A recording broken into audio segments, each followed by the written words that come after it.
आशा करता हूं आप सब बहुत अच्छे होंगे। मेरा नाम है सिद्धांत अग्निहोत्री, स्टडी ग्लोस पे आपको बहुत बहुत स्वागत है। वाह, अगर ये लेक्चर तुमने पूरा देखा तो तुम महान हो। विजडम है तुम्हारे अंदर सच में महानता के गुण हैं, ये समझ लो। तो ये लेक्चर पूरा देखना, 1 मिनट स्किप मत करना। मुझे नहीं पता कितना लंबा लेक्चर होने वाला है, लेकिन आज मैं आपको दिल खोल के अपने सबसे फेवरेट फिलोसोफर की बात बताने वाला हूं। ये एक सीरीज चलेगी, सोक्रेट्स, प्लेटो, एरिस्टोटल और इसके बाद सेनेका और जितने भी। देखिए, ग्रीस ने ना पूरे यूरोप की फिलॉसफी ग्रीस से चेंज हुई है। और ग्रीस में आर्किमिडीज से लेकर, यूक्लिड से लेकर, हेरोडोटस से लेकर, मतलब सब के सब ग्रीस से निकले हैं। शुरुआत के फिलोसोफर एक तरीके से रिनेसा, एक तरीके से पूरे यूरोप को बनाने का काम ग्रीस ने किया है। तो यूरोप को दंडवत प्रणाम करना चाहिए। और आप देखेंगे कि बहुत सारी सिमिलैरिटीज भी है इंडियन फिलोसफी और ग्रीस फिलोसफी में, नो डाउट। क्योंकि देखिए, ग्रीस और इंडिया का ये जो संबंध है, ये बैटल ऑफ हाइडस पास से हो गया था 326 बीसी से, आज से 2300 साल पहले से। तो यहां पे अलेक्जेंडर का बायोग्राफी अभी मैंने रिव्यू की है। मैं लॉन्ग फॉर्म लेक्चर की तरफ चला गया हूं। कमेंट बॉक्स में बताइए आपको और कौन कौन से लेक्चर चाहिए। तो अलेक्जेंडर अपने बहुत सारे जनरल्स छोड़ गया था, तो जाहिर सी बात है यहां पे बहुत ज्ञान का आदान प्रदान रहा होगा, है ना। लेकिन सोक्रेट्स, मॉडर्न फिलॉसफी में एक एक चीज, हमारे संविधान में बहुत सारी चीजें जो सोक्रेट्स ने बताया है ना, वो है modern philosophy is based on Socrates. Modern philosophy नहीं, philosophy is based on Socrates. जो सोक्रेट्स ने बोला उसी को ही आगे फिलॉसफर जो है वो कैरी फॉरवर्ड करते गए। बहुत बड़े एक दार्शनिक हुए हैं फिलॉसफर 20वीं सेंचुरी के, बर्टन रसल। उन्होंने तो बोला था कि सोक्रेट्स की जो हत्या हुई है, दैट इज ह्यूमैनिटी का पतन वहीं से शुरू हो गया। सोक्रेट्स को मारा, वहां से ह्यूमैनिटी खेल खत्म, it's the end of humanity, यह तक बोल दिया सोक्रेट्स की। बड़ी शानदार उन्होंने प्रशंसा की है। लेकिन सोक्रेट्स के बारे में सबसे ज्यादा लिखा है उनके स्टूडेंट प्लेटो ने। सबसे ज्यादा पोथी पे पोथी लिखी हुई है। तो सोक्रेट्स जो हैं, ये कौन है, बात करते हैं इनकी। और वो कौन से 3 सवाल है जो सोक्रेट्स ने पूछे। सोक्रेट्स के वो 3 सवाल वो आपकी लाइफ बदलेंगे, राइट। तो सबसे पहले तो यहां पे सोक्रेट्स का जो जन्म था वो कहां पे हुआ था? ग्रीस में। एक देखिए, उस समय आप या तो बहुत अमीर होते थे या फिर आप बहुत गरीब होते थे, बीच का कोई वो नहीं था। Either you are very rich, अरे यार ये क्या हो गया, और यू आर सुपर पुअर। तो बीच में कुछ नहीं था। चलिए छोड़िए आप इसको, मैं ऐसे ही आपको बता दे रहा हूं। एक काम करता हूं मैं, छोड़िए पीपीटी, क्या ही पीपीटी तो बस ऐसे ही मैं ले लेता हूं, ठीक है। तो यहां पे सोक्रेट्स जो थे वो एंटियोकस ट्राइब से थे और बहुत ही गरीब परिवार में जन्मे थे। अब देखिए क्या है ना कि इनका जन्म जो है वैसे 479 या 469 बीसी में, यानी कि आज से लगभग 2500 साल पहले जो है वो सोक्रेट्स का जन्म हुआ था। अब जब सोक्रेट्स जन्मे तो ग्रीस एक वेल एस्टैब्लिश्ड एम्पायर था, मतलब एथेनियंस जो है इनका बड़ा नाम हुआ करता था। सोक्रेट्स के पिताजी जो थे वो बर्तन बनाते थे, है ना। और उस समय आपको 18 साल से 60 साल, क्योंकि सोल्जर्स की ज़रूरत पड़ती थी, ग्रीस एम्पायर एक्सपैंड कर रहा था, तो आपको सोल्जर्स की ज़रूरत थी। तो फिर एक वॉर हुआ ग्रीस और स्पार्टन्स के बीच में, ठीक है। पेलोपेनिसियन वॉर जिसको कहते हैं, 431 से लेकर 404, ठीक है। पेलिनीसियन वॉर भी आपको कहीं पे पीस आइलैंड होता है। तो स्पार्टा ग्रीस का पार्ट था स्पार्टा, बट दोनों झगड़ लिए। और पर्शिया जो है वो बंदर की तरह देख रहा है, जब दो लोग लड़ते हैं तो बंदर जो है वो रोटी ले जाता है, जब 2 बिल्लियां लड़ती हैं। तो सोक्रेट्स ने उस पर भी पार्ट लिया। बहुत कुछ हुआ, लेकिन यहां पे हम सोक्रेट्स की लाइफ के बारे में, क्योंकि उनकी लाइफ के बारे में इतना जानने को है नहीं, उनकी फिलॉसफी के बारे में बहुत कुछ है जानने को, ठीक है। तो सोक्रेट्स यहां पे लड़ाई बहुत ज्यादा जबरदस्त लड़ाई। अब यहां पे हुआ क्या कि सोक्रेट्स जो हैं वॉर में भी हिस्सा लिया, और उसके बाद सोक्रेट्स ने बहुत सारी बातें बोली, बहुत कुछ बताया। अब सोक्रेट्स क्या करते थे? नंगे पांव घूमते थे, फटे चिथड़े कपड़े पहन के, उनको कुछ मतलब नहीं था। बहुत कम बोलते थे सोक्रेट्स। क्या सर, एक फिलोसफर इतना कम बोल रहा है? यस, बहुत कम बोलते थे। The less is more. Socrates की फिलॉसफी उनके स्टूडेंट्स ही दे देते थे, ऐसा कुछ था। भाई क्या था कि सॉक्रेट्स जो है उनके पिताजी बर्तन बनाते थे, तो सॉक्रेट्स भी को वो काम आता था। तो अब क्या हुआ कि वो बर्तन बनाते थे, बर्तन बना के बाजार में बेचो।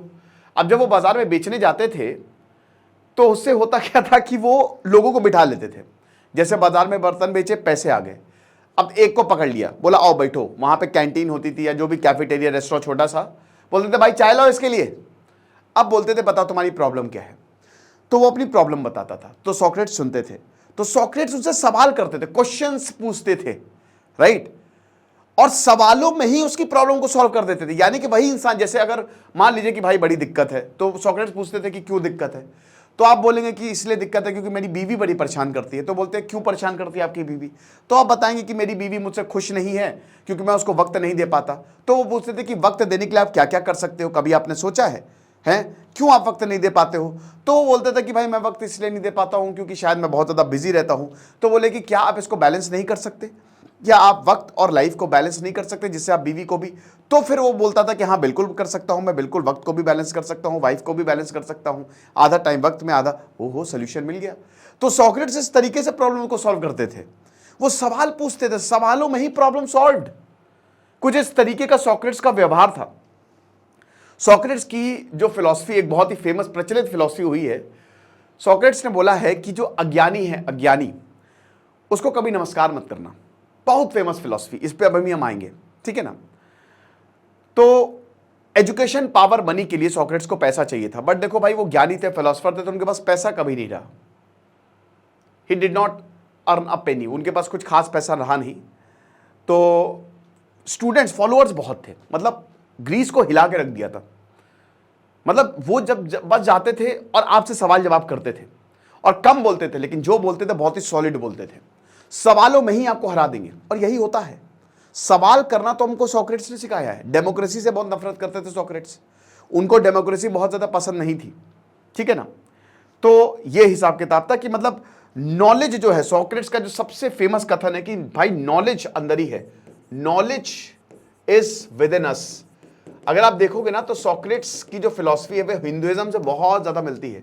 अब उस समय ग्रीस में मूर्ति पूजा बहुत होती थी, अनेक ईश्वर थे, बहुत सारे ईश्वर थे, लेकिन सॉक्रेट्स का मानना यह था कि भाई देखो एक ही है सब।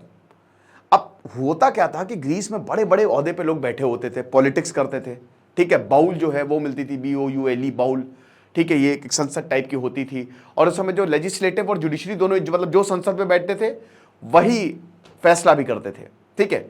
तो अब भगवान को बहुत मानते थे कि जियस और ये वो फलाना धमाका, बहुत सारे भगवान थे इनके, ठीक है, कि भगवान ये कर रहे हैं, भगवान वो कर रहे हैं। सॉक्रेट्स बोलते थे कि भाई को बेटा, दो चीज उन्होंने बोली है, पहले अज्ञानी को कभी नमस्कार मत करो। अब ये यार इतना जबरदस्त चीज हुई, एक किस्सा बताता हूं, बहुत सारे किस्से प्लेटो ने तो भर भर के लिखा है इनके बारे में। प्लेटो ने तो मतलब अपने गुरु के बारे में कहते हैं ना कि अगर असली में सॉक्रेट्स की किसी ने चरण वंदना की है वो प्लेटो ने, क्योंकि बहुत सारे स्टूडेंट्स थे, एक समय पे पूरा युवा ही उनका स्टूडेंट, इसीलिए इनके ऊपर आरोप लगा था युवा को भ्रष्ट कर रहा है। इसकी बड़ी बढ़िया कहानी है। कहानी ये है कि एक बार क्या हुआ कि एक जज था, ठीक है, प्लेटो लिखते हैं कि भाई जज ने, जो भाई उनके पास एक केस आया। अब केस ऐसा था कि एक चोर ने जो है वो सोने का बर्तन जो है वो चोरी कर लिया था। तो जज ने बोला कि भाई इसमें चोर की क्या गलती है, तुमने इतने अच्छे से क्यों चमका के रखा सोने का बर्तन। जज बाहर निकल रहे थे। अब जज जब बाहर निकल रहे थे तो भैया उनके स्टूडेंट्स ने घेर लिया, सॉक्रेट्स के स्टूडेंट्स ने। अब वो पूछने लगे कि अच्छा बताइए, आप तो बहुत बड़े जज बनते हैं, आपने अभी मौत की सजा सुना के आए हैं आप, तो बताइए कि मौत की कौन होता है मर्डरर। बोलता है कि जो मारता है वो मर्डरर होता है, जज बोलते हैं। तो बोलता है अरे तब तो भाई हम सभी मर्डरर हैं, हमने तो कितने पर्शियंस को मारा है, तो हम सब मर्डरर हैं, यानी कि आप कह रहे हैं कि हम सब मर्डरर हैं।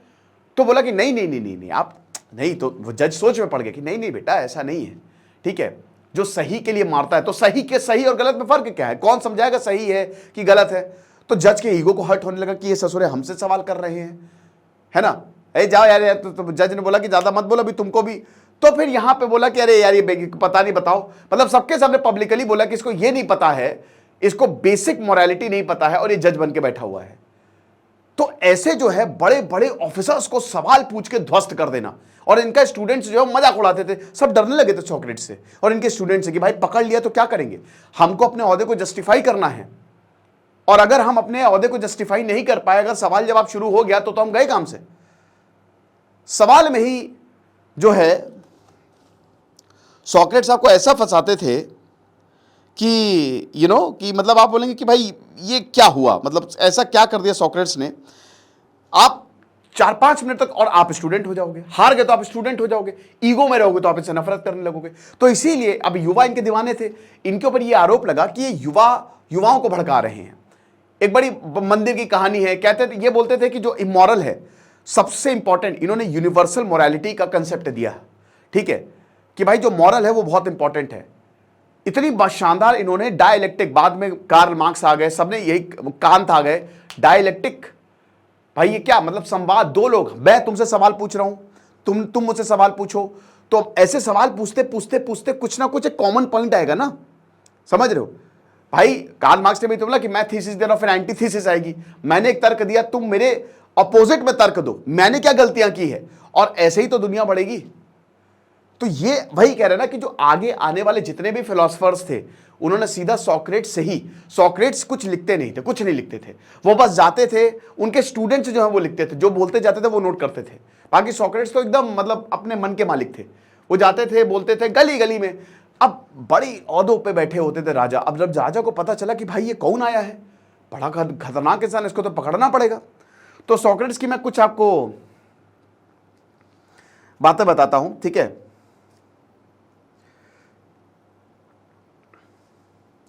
एक स्टूडेंट था, तो मैं कुछ चीजें आपको यहां पे बेसिकली मैंने लिखी हुई है, कुछ कोट्स, इंपॉर्टेंट कोट्स, ठीक है, जो सॉक्रेट्स ने बोली हैं, राइट। तो सबसे पहले तो सॉक्रेट्स बताते थे कि नॉलेज अंदर ही है, सबसे बड़ा ज्ञान आपको अंदर ही मिलेगा। ये बहुत बड़ा कथन है। प्लेटो लिखते हैं कि सॉक्रेट्स जब मरने वाले थे, सॉक्रेट्स को जहर दे दिया गया था, आपको पता ही है कि सॉक्रेट्स इतना ज्यादा जो है, मतलब आप ये समझिए कि सॉक्रेट्स का इतना ज्यादा, मतलब इनको पकड़ के जेल में डाल दिया, ठीक है, कि भाई इस बंदे को पकड़ो वरना पूरी सत्ता हिला देगा। तो सॉक्रेट्स को जेल में डाल दिया उठा के। अब जब जेल में डाला तो यहां पे दो ऑप्शंस दिए गए। एक तो ये दिया गया कि देखो जज जो है, एक तो आप जो बोल रहे हो उस पर माफी मांग लो, समझ रहे हो, आप माफी मांग लो, ठीक है, कि जो भी आपने किया है बोल दो कि हमने माफ किया है, और दूसरा आप सरकार के साथ हो जाओ। तो सॉक्रेट्स ने बोला ना, मेरी फिलॉसफी ही मेरी लाइफ है, बहुत famous Kadam, my philosophy is my life. अब अगर मैं अपने फिलॉसफी को ही छोड़ दूंगा तो मैं अपनी जिंदगी को छोड़ दूंगा। अगर सॉक्रेट्स ये मान लेते ना तो फायदा ही क्या है। सब उनको कितना मजाक उड़ाते, आज हम सॉक्रेट्स द ग्रेट की नहीं, सॉक्रेट्स द कावर्ड की बात कर रहे होते। कहते ना कि अगर बुद्ध और महावीर भी, ओशो ने कहा है कि वो सूली पे लटक जाते तो आज जैनिज्म और बुद्धिज्म पूरी दुनिया में फेमस होता। सूली पे लटकना, आप समझ रहे हो, मतलब ये कुर्बानी है, ये एक सैक्रिफाइस है। लोग आपको सदियों सदियों तक राज याद करेंगे। क्या आपको लगता है जीसस क्राइस्ट जो उनको क्रूसिफाई किया गया, उनके स्टूडेंट ने किया और चंद पैसों में बिक गए? इतने नहीं, ऐसे नहीं होता मेरे भाई, कुछ ना कुछ गड़बड़ जरूर है। तो कुछ थ्योरीज ये भी कहते हैं कि जानबूझ के जीसस क्राइस्ट ने ऐसा किया ताकि उनकी फिलॉसफी पूरी दुनिया में फेमस हो जाए। तो बड़ा फेमस कथन है। सॉक्रेट्स कहते थे, सॉक्रेट्स आत्मा की अमरता में मानते थे। सॉक्रेट्स कहते थे कि आत्मा अमर है, लेकिन जो नैतिक लोग होते हैं उनकी आत्मा दिव्य और अमर दोनों होती है। दिव्य समझ रहे हो, डिवाइन मतलब भगवानी। तो जो दिव्यता आती है ना वो मोरालिटी से आती है। तो सॉक्रेट्स हमेशा ये बोलते थे, उनको जब जेल में डाला तो भाई ये अब तो मना कर दिया, तो उनके आए स्टूडेंट आए, ठीक है, बहुत रोए, और बोला कि एक अमीर स्टूडेंट बोला कि मैंने सब इंतजाम कर लिया सर, चलिए, सबको खरीद लिया मैंने और सब तैयार है। भाई जब वोट पड़े ना तो 280 और 221 जब वोट पड़े कि सॉक्रेट्स को क्या क्या करना चाहिए, तो 280 वोट पड़े कि इनको मार दो और 221 वोट पड़े कि इनको छोड़ दो। यानी कि जो इनकी संसद थी उसमें भी सॉक्रेट्स के फॉलोअर्स थे। तो अब क्या हुआ कि सॉक्रेट्स ने मना कर दिया कि नहीं, मैं नहीं जाऊंगा, सच्चाई के लिए मेरा बलिदान है। तो भैया अब इनसे पूछा गया कि अच्छा सच्चाई के लिए आपका बलिदान है, ठीक है, जज के सामने आए। देखिए कितनी बढ़िया बात बोली इन्होंने सॉक्रेट्स ने। जज के सामने जज ने बोला किस तरीके से तुम मरना चाहोगे? सॉक्रेट्स ने बोला जहर का पहला तो हेमलॉक जहर जो है वो यहां पे सॉक्रेट्स को दिया गया था, ठीक है। तो सॉक्रेट्स ने बोला तो मेरे शरीर को तो मार दोगे, लेकिन मेरी आत्मा को कैसे मारोगे? तो जज बड़ा गुस्सा आ गया, कहता तुम्हारी आत्मा को? अच्छा। अब जज जो है वही 8वीं 9वीं पास, बहुत ही अनपढ़। अब पॉलिटिक्स या कुछ तरीके से जज जो है इतनी बड़ी पोजीशन पे पहुंच गया। और मैंने क्या बताया कि जुडिशरी अलग थी उस समय, मतलब जुडिशरी एक थी, मतलब जो संसद में बैठते थे वही जो है वो न्याय करते थे। ये तो और डेंजरस बात हो गई भाई। मान लीजिए कि अगर हमारे नेता भी, जो नेता हैं वही अगर जुडिशरी संभाले, तब तो हो गया बेड़ा गर्क, ठीक है। हमारे यहाँ तो अलग है ना, मॉन्टेस्क्यू ने बोला था एग्जीक्यूटिव अलग से, जुडिशरी अलग है, लेजिस्लेटिव अलग अलग है। तो सॉक्रेट्स ने बोला कि, तो उसने बोला कि तुम्हारी आत्मा को कैसे माले? तो सॉक्रेट्स ने बोला कुछ नहीं करना है आपको। क्या बढ़िया जवाब दिया कि बस मूर्ख की जगह पे एक ज्ञानी को बैठा दीजिए, आत्मा मर जाएगी। यानी कि तुम जहां पे बैठे हो वहां पे मुझे बचा दो। सॉक्रेट्स ने बोला कि तुम मूर्ख हो, जज को मूर्ख बोल दिया कि तुम मूर्ख हो और बस तुमको कुछ नहीं करना, तुम हट जाओ, मुझे बैठा दो, दैट्स इट। और ज्यादा वो बिदक गया और उसके बाद वो जहर का पालन जब सॉक्रेट्स ने पिया तो पूरा फिर ग्रीस हिल गया और सॉक्रेट्स अमर हो गए। और फिर प्लेटो ने लिखा, सेनेका से लेकर मतलब एवरीवन, जितने भी स्टूडेंट, जितने की बात के फिलोसफर्स है ना, दे वर ऑल सॉक्रेट्स स्टूडेंट्स, वो सब सॉक्रेट्स के स्टूडेंट्स थे। एरिस्टोटल जिसने द ग्रेट अलेक्जेंडर को पढ़ाया वो प्लेटो का स्टूडेंट था, है ना। तो सबसे बड़ी बात जो सॉक्रेट्स बोलते थे, नॉलेज इज विद इन अस, कि हमारे अंदर ही ज्ञान का भंडार है, आप अंदर झांको जब तक। क्योंकि ऐसे कैसे बोलता था, देखिए सॉक्रेट्स सवाल पूछते थे और वही इंसान सवाल का जवाब देता था। एक बड़ा एक प्रसिद्ध कथन है कि एक बार इसके स्टूडेंट आया, ठीक है, कि अरे जैसे आजकल बहुत होता है, आप इसको आज की जिंदगी से देखिएगा, 2300 साल पहले कही हुई बातें आज कितनी रेलेवेंट है। तो एक सॉक्रेट्स का स्टूडेंट है, बोला कि सर सर सर सर, बोला हाँ, अरे सर आपको पता है? बोला एक मिनट, पंचायत करने आया था वो, ठीक है भाई, बहुत गजब बात सॉक्रेट्स ने बोली थी, अभी मैं बताऊंगा, पंचायत करने आया था। तो अब सॉक्रेट्स ने बोला कि एक बात बताओ, जो तुम बोल रहे हो, पहली बात जो तुम, सॉक्रेट्स समझ गए जो तुम बोल रहे हो क्या वो सही है? तो बोलता शायद, मतलब आई एम नॉट श्योर। दूसरा उन्होंने सवाल पूछा कि क्या जो तुम बोल रहे हो वो एक अच्छी चीज है? स्टूडेंट ने बोला नहीं, अच्छी तो नहीं है। तीसरा उन्होंने पूछा कि जो तुम बोल रहे हो क्या वो यूजफुल है? उसने बोला नहीं। चौथा पूछा क्या वो मेरे बारे में है? कहता है नहीं। तो सॉक्रेट्स ने बोला तुम ही ने जवाब दे दिया, जो तुम मुझे बात बता रहे हो ना वो अच्छी है, ना वो यूजफुल है, ना वो मेरे बारे में है, ना वो सही है, तो मैं ऐसी बात क्यों सुनूं? वो सर खुजाता हुआ चला गया, कहता कितनी सही बात बोली है। तो सॉक्रेट्स ने काफी ऐसी चीजें जो बोली थी, और इन्होंने सबसे जो मतलब मेरा फेवरेट जो कोट है, उन्होंने बोला था कि जो ब्रिलियंट माइंड्स होते हैं, ठीक है ना, जो वीक माइंड्स होते हैं, दे डिस्कस पीपल। जिनका जो माइंड वीक होता है, सॉक्रेट्स अभी माइंड और उस पर भी हम आएंगे, उसमें भी बहुत बड़ा डिस्टिंक्शन किया सॉक्रेट्स ने, बुद्धि को बहुत ज्यादा किया। तो जो वीक माइंड्स होता है ना, वो लोगों को डिस्कस करता है, मतलब पंचायत करते हैं, जो हमारे 90% लोग हैं कि अरे उनके क्या हो रहा है, शर्मा जी का बेटा निकल गया, तुम क्यों नहीं कुछ कर रहे हो, वो लोगों के ऊपर डिपेंड होता है, जो वीक माइंड्स होते हैं, ठीक है ना। मैं यहां पे लिख देता हूं, weak minds discuss people, average minds discuss क्या, आइडिया, सॉरी इवेंट्स। जो एवरेज माइंड्स होते हैं वो इवेंट्स को, अरे यार वहां पे ये हो गया, अब की बार 400 पार होगा कि नहीं होगा, ठीक है, तो एवरेज माइंड से ही सब डिस्कस करते रहते हैं, ठीक है। इवेंट्स हो गए कि बहुत बड़ा इवेंट है ये। और जो स्ट्रॉन्ग माइंड्स होता है, दे डिस्कस आइडिया, वो आइडिया डिस्कस करते हैं, जो स्ट्रॉन्ग माइंड्स होते हैं। मुकेश अंबानी से लेकर स्टीव जॉब्स से लेकर ये सब क्या, ये आइडिया लेके आए, वो आइडिया डिस्कस करेंगे। मैं हर दिन मैं ऐसी कौन सी चीज निकालूं जिससे इंसानों का भला हो, या जिससे मेरा भी भला हो, या जिससे मुझे प्रॉफिट हो। तो जो स्ट्रॉन्ग माइंड्स होते हैं ना, दे डिस्कस आइडिया। ना उनको पंचायत से मतलब है, ना उनको इवेंट से मतलब है, उनको ये है कि मैं कैसे जिंदगी बदल पाऊं। तो इसीलिए सॉक्रेट्स हमेशा इस पे, और सॉक्रेट्स हमेशा ये बताते थे कि तुम्हारी बुद्धि सबसे इंपॉर्टेंट है। अब देखिए बुद्धि, जैसे स्वामी विवेकानंद ने, और काफी हद तक स्वामी विवेकानंद की बात सॉक्रेट्स से मेल खाती है। जैसे यहां पे सॉक्रेट्स हमेशा बोलते थे कि यू हैव टू अंडरस्टैंड जो माइंड है आपका, जैसे स्वामी विवेकानंद ने भी बोला था कि रियल पर्सनैलिटी डेवलपमेंट करना है तो जो बेसिक लेवल है वो आपका फिजिकल डायमेंशन, उसको आप डेवलप करिए।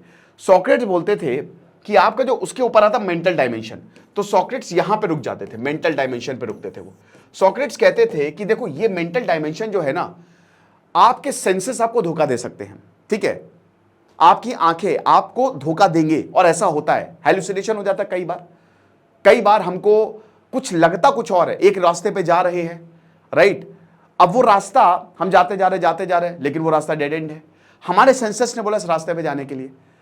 हम शराब पी रहे हैं, हमको पता है वो खराब है, लेकिन हम पीते जा रहे हैं क्योंकि हमारे सेंसेस ने बोला वो करने के लिए। हम एक लड़की से प्यार कर रहे हैं, उसके या लड़के से प्यार कर रहे हैं, पागल हो गए, हमको पता है वो डेंजरस है, लेकिन क्योंकि हमारे सेंसेस हमारे काबू में नहीं है। सोक्रेटिस बोलते थे कि एक आम इंसान को क्या चाहिए, एक आम इंसान जो है, एक बहुत ही एवरेज जो एकदम ऑर्डिनरी इंसान है, उसको क्या चाहिए, वो सोता है, खाता है, सेक्स करता है, बस उसको यही चीज चाहिए और कुछ नहीं करता है। और सोक्रेटिस से इन्हीं बात का फायदा उठाते थे। सोक्रेटिस को पता था कि अगर मैं इसको खाने पे बैठा हूं तो ये जरूर बैठेगा और मैं इससे सवाल जवाब करूंगा। तो सोक्रेटिस बोलते थे कि ये जो मेंटल डायमेंशन है ना, जो सेंसेस आपके कंट्रोल करते हैं, मतलब आपके दिमाग जो है वो आपके सेंसेस के कंट्रोल में है, ठीक है ना। अब इसके ऊपर उठो, मेन आता है आपका इंटेलेक्चुअल डायमेंशन, यानी कि बुद्धि। बुद्धि बहुत इंपॉर्टेंट है। अगर आप सद्बुद्धि होगी आपके अंदर तो आप कभी भी शराब नहीं पियोगे।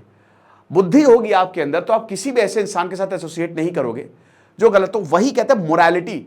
सोक्रेटिस ने दूसरा पॉइंट जो बहुत इंपॉर्टेंट दिया है, ठीक है, 2 प्रिंसिपल। एक तो बोला कि अब आप ये समझिए कि सोक्रेटिस ने ये बोल दिया कि किसी अज्ञानी को नमस्कार मत करो, किसी अज्ञानी के पैर मत छुओ। बवाल हो गया। अगर आज मैं ये बोल दूं किसी अज्ञानी को पैर मत छुओ, मान लो कि वो अब आप हो सकता है आपके पिताजी हो, या अब माइट बी पॉसिबल शायद उतना इंटेलेक्ट ना हो, या अगर आप कहीं पे जा रहे हो उतना इंटेलेक्ट, भाई मार हो जाए। कोई नेता है इतना इंटेलेक्ट नहीं है उसका, नहीं सलाम कर रहा है, मार हो जाए कि ऐसे कैसे, ऐसे ही हो गया था ग्रीस में। आप अपने रिश्तेदार के पैर नहीं छू रहे हो कि अज्ञानी आदमी है। अब स्टूडेंट यही करते थे कि वहां के लोगों के पैर ही नहीं छूते थे। अब होता क्या था, इकोनॉमिक्स, जैसे इकोनॉमिक्स का प्रोफेसर आया, ठीक है, या साइंस का इधर आओ भैया, क्या पढ़ा रहे हो, एस्ट्रोनॉमी पढ़ा रहे हो, बताओ बेटा एस्ट्रोनॉमी, सवाल जवाब करने शुरू किए, नहीं आता भाग ऐसे, तुम बेकार हो। एक स्टेटस सिंबल हो गया था कि जिन स्टूडेंट को सवाल नहीं कर रहे वो अज्ञानी है। लोग डरने लगे थे। यहां पे जो बड़े बड़े जज, जो नेता हैं, वो डरने लगे थे कि भाई ये स्टूडेंट्स हमसे सवाल पूछ रहे हैं और सवाल का हम जवाब नहीं दे नहीं पा रहे तो अज्ञानी है। अगर जिसको भी सोक्रेटिस के स्टूडेंट सलाम नहीं कर रहे हैं यानी कि वो अज्ञानी है, यानी कि उस पोजीशन के लायक ही नहीं है वो। तो इसीलिए पूरा ग्रीस हिलसा गया था और बोला कि भाई सबसे पहले इस आदमी को हटाओ वरना हमारी सत्ता खत्म हो जाएगी। इसीलिए बोला गया था कि यूथ को करप्ट कर रहा है। दूसरा मोरालिटी, सबसे इंपॉर्टेंट यूनिवर्सल मोरालिटी होनी चाहिए, कोई इफ्स एंड बट्स नहीं है। और वही मोरालिटी जो है आज आप हमारे संविधान में फंडामेंटल राइट्स में देखो, हर जगह आपको वो देखने को मिलेगा कि एक नैतिक मोरालिटी होनी चाहिए। अब जैसे क्या हुआ कि एक बड़ा प्लेटो लिखते हैं कि भैया पंडित जी जो हैं ग्रीस में, वो बहुत बड़ी बड़ी बातें कर रहे थे, बोल रहे थे देवता आए, देवताओं ने ये किया, और देवताओं ने जो है ना, मतलब जैसे बहुत सारे ऐसे कथन आते हैं, आपने हमारे यहाँ भी देखा होगा कि जैसे देवता इंद्र के बारे में बहुत ज़्यादा, कि जैसे देवता आए तो देवता ने ये किया, देवता ने ऐसा किया, देवता लड़की के ऊपर जो है वो फिसल गए। तो सोक्रेटिस ने बोले ये सब क्या है।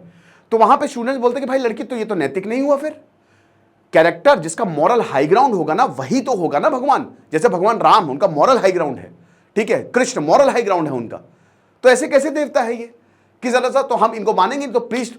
और उसके बाद ये क्या कहते थे कि राजा आपका महान, तो वो बोलते थे कैसे राजा महान, राजा में कौन से ऐसे गुण है हमारे, वो कत्ल करवाता है, वो अपने लोगों को ध्यान नहीं देता, तो इमोरल है वो, हट। तो लोग डरने लगे, अरे बाप रे बाप। अब इसमें एक बहुत बड़ी नॉलेज इज वर्च्यू, ये भी सोक्रेटिस ने बोला था कि नॉलेज है ना दैट इज वर्च्यू। कितनी बढ़िया बात बोली है। बहुत वर्च्यू मतलब होता है गुण, ठीक है, moral high ground, moral high moral standard. देखिए इस दुनिया में जिनका मॉरल स्टैंडर्ड हाई होता है, मॉरल हाई ग्राउंड होता है ना, वही इस दुनिया में सर्वाइव करता है और उन्हीं को पूजा जाता है। सोक्रेटिस बोलते थे कि अब जैसे आज आप देखो, मान लो कि एक बहुत ही आईएएस बन गया कोई, अब उसके पास नॉलेज तो है लेकिन हाईली करप्ट आदमी है, क्या वो गुणी आदमी है? नहीं। तो यही सोक्रेटिस बोलते थे कि असली ज्ञान वही है जो आपका मॉरल हाई ग्राउंड आपको बताए, वरना सब फर्जी ज्ञान है। आप ज्ञान को ले रहे हो और उसमें आप करप्शन कर रहे हो, आप ज्ञान को ले रहे हो उसमें आप लोगों को सता रहे हो, तो तुम्हारा ज्ञान है बेकार, इसको छोड़ दो। समझ रहे हो? बकवास है ये। तुम ज्ञानी नहीं, तुम अज्ञानी, तुम मूर्ख हो। क्योंकि असली ज्ञान आपको महान बनाता है, आपको वर्च्यू देता, आपको आपके अंदर गुण लाता है। तो वही कहते थे सोक्रेटिस, सद्बुद्धि इज वेरी वेरी इंपॉर्टेंट। एक बड़ा फेमस कथन सोक्रेटिस का कि जो शादी करता है, जो ब्रह्मचारी होता है और जो शादीशुदा होता है, दोनों ही बाद में पछताते हैं, राइट।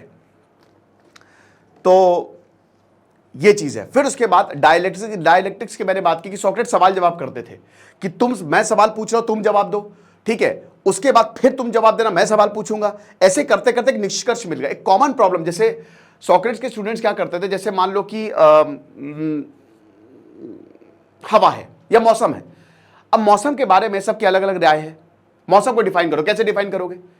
नहीं करोगे। ऑब्जेक्टिविटी पे सोक्रेटिस का बहुत ज्यादा फेवर कि कुछ चीजें जो है ना वो ऑब्जेक्टिव, जैसे मौसम है, अब कुछ लोगों के लिए मौसम अच्छा है, कुछ लोगों का खराब है। कुछ लोगों के लिए मौसम जो है वो उनकी खेती के लिए बहुत लाभदायक है, और कुछ लोगों के लिए इतना ज्यादा फ्लड्स आते हैं कि बर्बाद। लेकिन एक कॉमन पॉइंट तो होगा ना जिसका हम मौसम को डिफाइन कर सकते हैं, तो वहां पे ही हमको सहमत होना है। तो ऑब्जेक्टिविटी भी बात करते थे, सब्जेक्टिविटी की भी बात करते थे। फिर उसके बाद सोक्रेटिस ने बहुत बढ़िया बात बोली थी कि जो वाइजेस्ट है, वाइजेस्ट वो है जिसको पता है कि मैं वाइज नहीं हूं। Wisest is the one who knows that he doesn't know. कितनी बढ़िया बात, मैं लिख देता हूं यहां पे, ये सब आप एथिक्स में आपको बहुत ज्यादा काम। सोक्रेटिस वाज द वन जिन्होंने फिलॉसफी और एथिक्स को जोड़ दिया, ठीक है, उन्होंने एथिक्स और फिलॉसफी को जोड़ के रख दिया है। तो wisest is the one who knows that he doesn't know, कि वही है नॉलेज जो है। मतलब इससे होता क्या है, सोक्रेटिस बोलते थे कि अगर आप अगर आपके अंदर घमंड, क्योंकि हम लोगों के अंदर आता है कि जरा सा कुछ पढ़ लिया घमंड में आ गए हम, तो अगर आपके अंदर इतना घमंड आ गया है तो फिर आपकी ग्रोथ रुक जाती है। जिस इंसान के अंदर क्यूरियसनेस होती है, जितना ज्यादा आप पढ़ाई पे जाते जाओगे, जितना ज्यादा आप ज्ञानी बनते जाओगे, उतना ही ज्यादा आपके साथ दिक्कत होती जाएगी। आपको लगेगा मैंने कुछ पढ़ा ही नहीं। आप देखते हो ना कि जब आप आए, जैसे मैं यूपीएससी की जब बहुत अच्छी तैयारी होती है तो आपको लगता है मुझे कुछ नहीं पता, समझ लो आपको सब कुछ पता है। तो जितना ज्यादा पढ़ोगे आप उतने ही ज्ञानी होते जाओगे। लेकिन आपको ये मान के चलना कि आपको कुछ नहीं पता है, क्योंकि अगर आपने ये मान लिया कि आपको सब कुछ पता है तो वहीं आपका पतन, खेल खत्म है आपका, आपकी ग्रोथ रुक जाएगी। तो the wisest is the one who doesn't know. उसके बाद सोक्रेटिस डेमोक्रेसी को हेट करते थे, ये डेमोक्रेसी को पसंद नहीं करते थे। इनफैक्ट दोस्तों, जब इनको जहर का प्याला दिया गया तो उन्होंने बोला था कि मैं स्टेट के खिलाफ नहीं जाऊंगा, भले स्टेट जो है वो मेरे साथ खराब कर रहा है, क्योंकि उनको पता था अगर मैं स्टेट के खिलाफ किया तो समाज टूट जाएगा। हालांकि उस समय पुरानी बात है ये, तो उस सेंस में आप ये कह सकते हो कि सही बोल रहे थे। अब तो नहीं कह सकते, क्योंकि ये बोलते थे कि पहले लोगों को पढ़ाओ, पहले लोगों को पढ़ाओ, पहले लोगों को एजुकेट करो। जब तक आप लोगों को एजुकेट नहीं करोगे तब तक उनको पता कैसे चलेगा। डेमोक्रेसी को ये इसीलिए बहुत नफरत करते थे कि जब तक लोग उस लेवल पे नहीं आ जाए कि लोग समझ सके, तब तक इस डेमोक्रेसी का कोई मतलब नहीं है। लोग उन्हीं को ही वोट करेंगे जो गड़बड़ है, और उसके बाद समाज भी गड़बड़ बनेगा। इसीलिए Socrates hated democracy, you have to understand that, right. तो ये चीज है। उसके बाद सोक्रेटिस बोलते थे कि मैं किसी को पढ़ा नहीं सकता, आई कांट टीच एनीवन, मैं किसी को पढ़ाता नहीं हूं, मैं बस उनको सोचने में मजबूर करता हूं। मैंने बताया ना कि सवाल पूछ पूछ के सोक्रेटिस जो है वो सबको सोचवा देते थे कि बेटा सोचो, सॉल्यूशन तुम्हारे पास है, मैं कुछ नहीं हूं, I am nothing but you have the solutions, right. तो ये हिसाब किताब था। तो ये कुछ इंपॉर्टेंट फिलॉसफी थी जो सोक्रेटिस जो है वो बाहर लेके आते थे। और जैसा कि हमने बताया कि इंटेलिजेंट क्वेश्चंस पे ये बहुत बात करते थे, बोलते थे इंटेलिजेंट क्वेश्चंस पूछो, आईक्यू क्वेश्चन सही होने चाहिए, इंटेलिजेंट होने चाहिए, बढ़िया होने चाहिए, लोगों को मजा आए, समझ रहे हो। इंटेलिजेंट क्वेश्चन, मूर्खता वाले क्वेश्चन पूछोगे तो उससे किसी का भला नहीं होना। तो क्वेश्चन ऐसे हो जो बुद्धिमानी वाले हो, जो इंटेलिजेंट हो, जिससे कुछ सोल्यूशन निकलना हो। प्रॉब्लम पे फोकस करोगे तो प्रॉब्लम बढ़ेगी, और अगर सोल्यूशन पे फोकस करोगे तो सोल्यूशंस आएंगे। So you have to understand this. और बहुत सारी चीजें जो सोक्रेटिस, लेकिन ये कुछ इंपॉर्टेंट चीजें हैं जो सोक्रेटिस के बारे में हमको पता होनी चाहिए, राइट। बाकी हम प्लेटो की बात करेंगे। प्लेटो ने एक बहुत ही शानदार किताब रिपब्लिक लिखी थी, उसकी बात करेंगे, ठीक है। और प्लेटो ने क्या क्या बोला उसकी भी बात करेंगे। आई होप ये लेक्चर आपको समझ में आया होगा, अच्छा लगा होगा। खुश रहिए, पढ़ते रहिए। दिस इज सिद्धांत अग्निहोत्री साइनिंग ऑफ।